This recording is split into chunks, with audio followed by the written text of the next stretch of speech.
where we hanging out and what we doing. Um,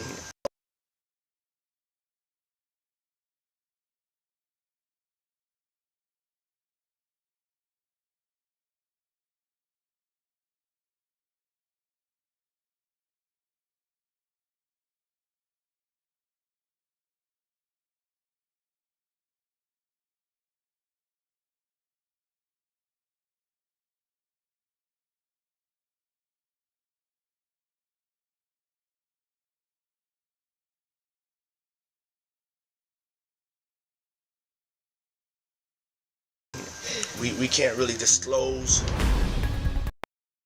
As Sean Diddy Combs enters his 5th day in federal court, hearing testimony from his ex, Cassie, and soon members of Diddy and Kane, there's one high-profile star the jury might not be hearing about.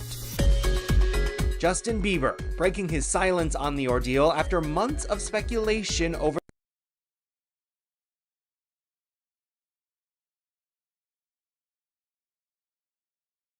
one-time relationship.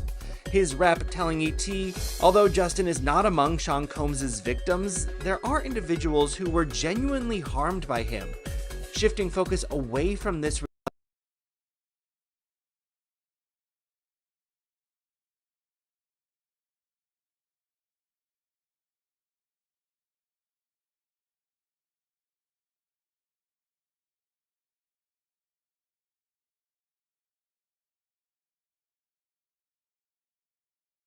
detracts from the justice these victims rightfully deserve. Bieber's questionable connection to Diddy piquing interest online as the rap mogul's indictment for sex trafficking and racketeering charges, which he denies, made headlines. Old clips of the two hanging out while Justin was underage resurfacing. Let's just go get some girls. Let's go get some girls. Man after my heart, that's what I'm talking about. We hit him like this, so me and you walking, we hanging out, you know, a little later on the night after the Usher concert. There's also this old Jimmy Kimmel Live segment, adding to fan fears about what might have gone down with Diddy. Got me a Lamborghini. That's nice. I haven't gotten it yet, though. When is that coming, that Lamborghini? We talked about this last He time. had the Lamborghini for a day or two, and he had access to the house, and he knows better than to be talking about the things that he does.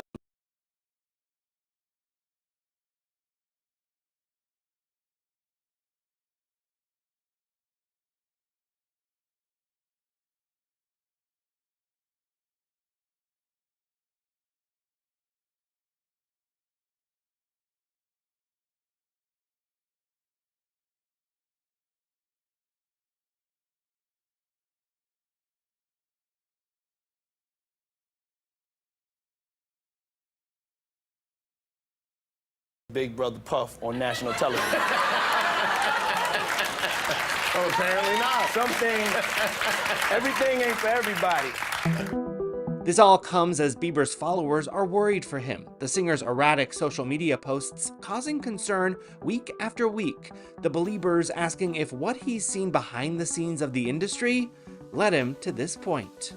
It's an emotional time in my life for sure. I've been having a lot of cries lately. Just all around just being emotional. I think it just shows how much I care.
Jurors in the Sean Diddy Combs case hearing the angry voice of the rapper himself. Messages left for a recent girlfriend. That woman's allegations against the mogul, which he denies, violent and familiar. And just a warning, this story contains accounts, descriptions, and visual content of actual or alleged events that some may find disturbing. You gotta believe what you want. It's the last time you go and cursing at me, disrespecting me. In the harrowing Sean Diddy Combs trial, jurors hearing his voice and this voice note entered into evidence by the prosecution sent to one of his then girlfriends who's now testifying under the pseudonym Jane. You're straight flipping out on me, and I told you that you had one more time to do this. You're nuts.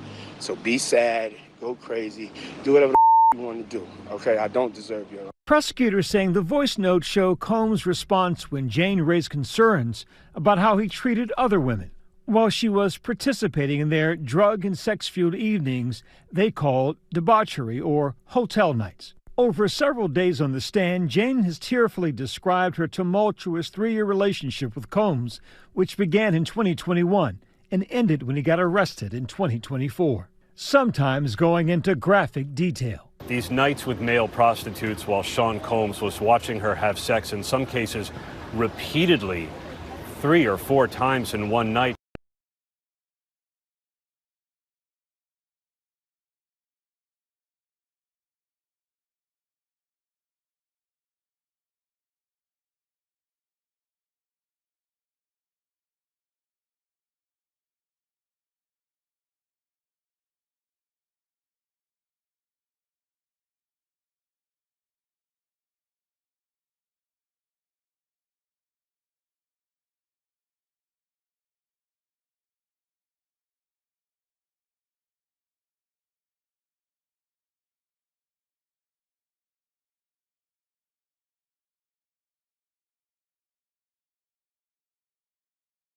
In one night, she said, left her exhausted and sore, sometimes infected.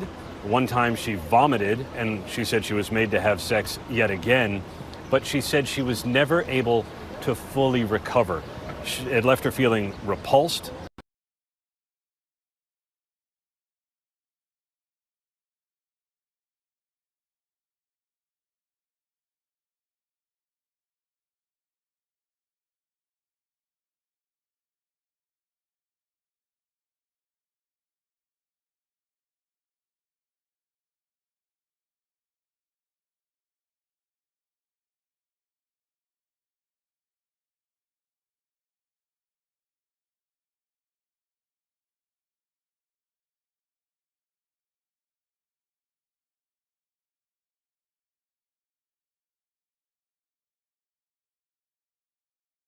Disgusted, feeling evil, and like an animal.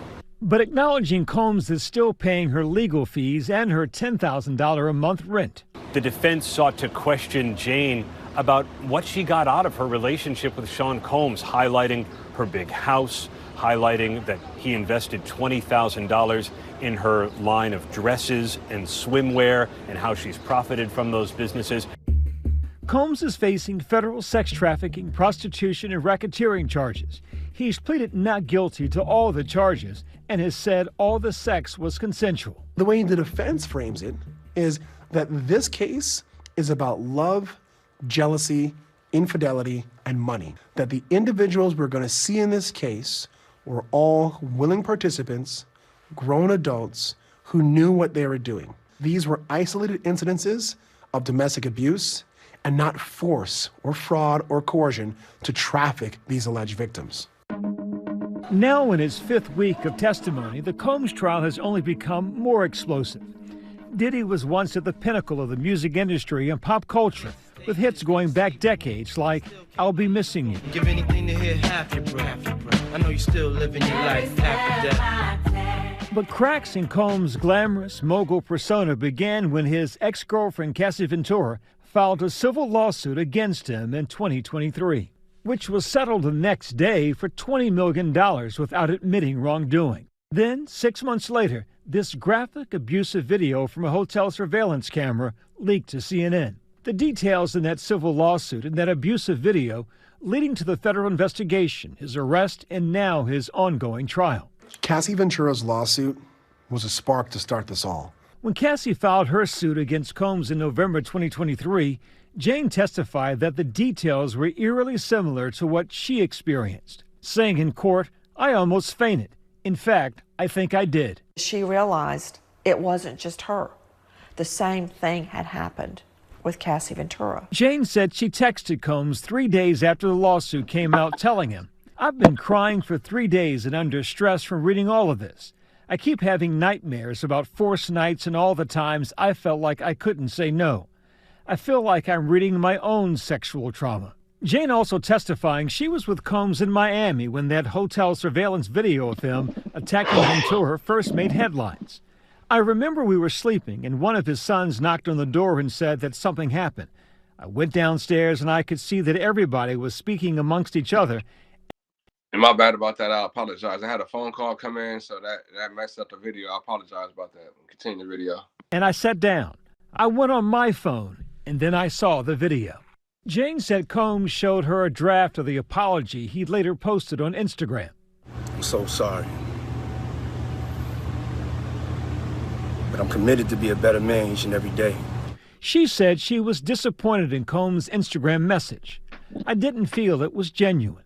For the defense, they don't run from the fact that Sean Combs is extremely abusive and violent in that video. They instead argue that what fueled this argument, what fueled this abusive reaction, which the defense is not defending his actions, but it was jealousy. Jane testified she also experienced similar sexual demands that Cassie Ventura testified to. Days-long hotel nights with male sex workers, fueled by drugs and baby oil while Combs watched. What? Her Wait a minute. Baby yo-yo, why you gotta just keep on throwing the baby yo-yo in there? I get it. When y'all did raid the house, the spot, it was nothing but, I guess, I don't know how many bottles, I don't want to even put a number, but they found excessive amount of baby oil. But it's just the crazy part. Y'all keep throwing this up there like, I know it's a meme and all that, but it's crazy that they keep repeating the same thing about the baby oil thing. But I don't feel like it has nothing to do with it. At the same time, this dude was like a lot of things that they did say, like far as him being abusive, him talking crazy, threatening. I mean, yeah, that's true. But far as what they are saying is true, I mean, what I feel like personally is true is he was having willing participants, meaning he was having, Cassie was young, yeah, she was, and it was sad. But at the same time, I got another video for y'all. Just watch. I mean, I'm not sure if you've seen it, but I mean, it was a month ago. But literally, she's not. But how she's talking right now in this video, and how she talked about maybe a few months ago about this trial and all this. You're gonna see the video. But keep continuing with this. Has really struck a chord for many legal eagles, including me, and importantly, not just her testimony stand alone. Her testimony buttresses, corroborates everything Cassie Ventura said. These women were drugged, they were beaten, they were threatened. They were threatened with having videos. And I forgot to say that they was drugged. She was drugged up, and also, yeah, there was a video. Well, you guys gonna see it. Their worst moments in life disseminated. Jane said on June 18, 2024, she confronted Combs about another younger woman he had been on a trip with. She said she then knocked Combs into a countertop during an argument and threw candles at him. He responded, she says, by attacking her. "Sean kicked me from the back of my thigh, and then I fell on my butt. And then he picked me up in a chokehold and choked me. He put me in a chokehold on the ground, lifted me up, and I couldn't breathe." We sound like it's a curled WWE up story in a right here. ball. Like basically, She testified that Combs edition. punched her a couple of times, kicked her, left her with welts on her forehead and a black eye. She says Combs then texted an escort to come over. She says she covered her bruises with makeup, and Combs gave her a pill, encouraging her to engage with the escort. He said, "Take this expletive pill. Get out there. I don't care. Just you're not going to ruin my expletive night."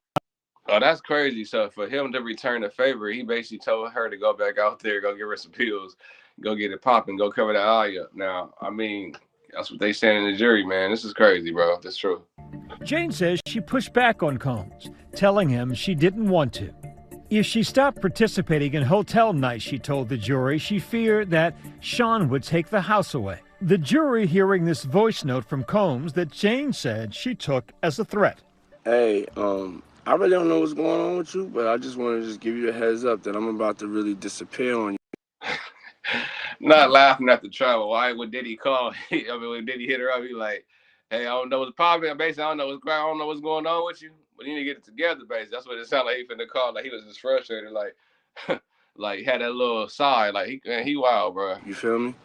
I'm not gonna be playing these games with you at all, at all. There is a dynamic at play that's very hard for the court watcher to understand. Why did she stay in it? Why did she let this happen? That's my question. Sex trafficking Why she victims stayed? that have been beaten, that have been threatened, that have been coerced, stay in it. Much as battered women stay in a battering relationship because they can't really see a way out. Today, Jane coming under cross-examination for the first time, telling the jury she still loves Sean and participated in the so-called hotel nights because she wanted to please him and entertain his sexual fantasy. That's crazy. I would say a lot of cheating role play, that they would be that Sean left town and I'm all alone with me and whoever I'm sneaking in this entertainer. The defense put out a lot of text messages, many of them pretty raunchy.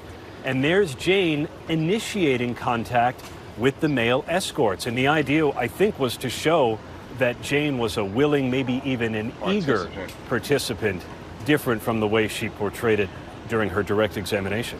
Jane, a single mother.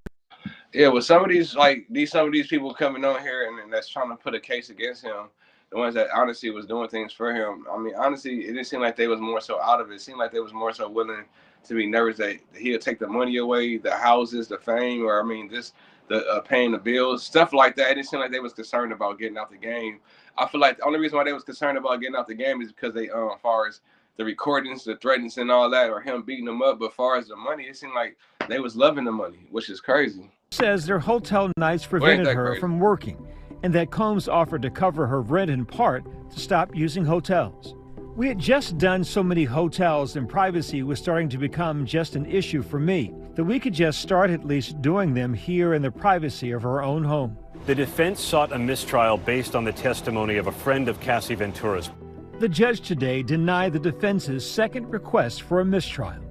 If convicted on all charges, Sean Combs faces a maximum sentence of life in prison. Damn. Now, like you heard right now what he said, he could be facing life in prison over this. So, I mean, it's gonna be all or nothing right now over the chips. If this does fall like as a sexual trafficking case, like they said, have Daddy Kane trying to go against him, Kid Cudi, that went on trial against him. Only person that was I want to say that was available in this case was Kanye West, that showed a little bit support of him, man. That was really it, to be honest with you. Now, this next clip I'm going to show you is what Cassie said as far as some things that I feel like she didn't know that was, she was acknowledged that this was recorded, and we're going to hear what she said. In New Not York, so much good. prosecution's star witness, Cassie Ventura. She is back on the stand. It's a second day of cross-examination by the defense. Sean Diddy Combs, of course, is on trial there. No cameras allowed in the courtroom, but we have Kelly Craft joining us now from outside the Diddy trial, outside the federal courthouse, is our legal correspondent, Kelly Craft. Kelly, good to see you. Good morning. Happy Friday to you. Fill us in. She's back on the stand. How is she holding up, and what can you tell us about what has transpired so far this morning? Hi there, Ted. A lot of fireworks so far this morning on this Friday here in New York City. Right now, court is on a break, so they just took a break inside this New York City courtroom. But before the break took place, outside the presence of the jury, the judge chastised the counsel, saying, we are not going to be proceeding in this fashion any longer. So it was an interesting exchange to watch what took place, and the judge is not happy with how defense counsel has been introducing exhibits, taking a long time. Also, the prosecution then is objecting. So it's really taking up a lot of time and not being as efficient as he wants it to be. Now he has set some deadlines at night, saying that by 7:30, you need to be letting co-counsel know, defense counsel know, and vice versa, what exhibits you are going to be introducing the next day, so we do not have these prolonged periods of questioning and objecting as to what's being introduced. Also, some of the testimony has been a little bit explosive. I know we're going to put up a full screen of something that just took place recently, but we can put up something first. So first, Ventura was testifying that she believed Combs was intoxicated. This is in the jury was seeing some text messages between Ventura and Combs from a few days after the beating. So that's what she was referring to, because at the beginning of court proceedings today, they were talking about that video again at the Intercontinental Hotel. So Ventura had said that Combs had expressed desire to engage sexually with Ventura. So they were talking about that. But this was kind of the big thing afterwards. We're talking about a threat in which we heard Cassie on the phone. But let me first tell you about this. Okay, so this one here. The jury is hearing the recording of Ventura threatening a man who said he had sexually explicit videos of her. Ventura is heard saying, "I'm going to kill you," and then saying he's going to kill you. So this was an interesting exchange to hear inside the courtroom. So what happened is defense counsel played this audio clip of Ventura talking to a male, because under direct examination, we heard that there was a video out there of these freak-offs. And so, of course, no one wanted these videos to be released, but a video somehow was out there in the public domain. Ventura then, on cross, was asked about this situation, a video being out there in the public, if she believed that it was.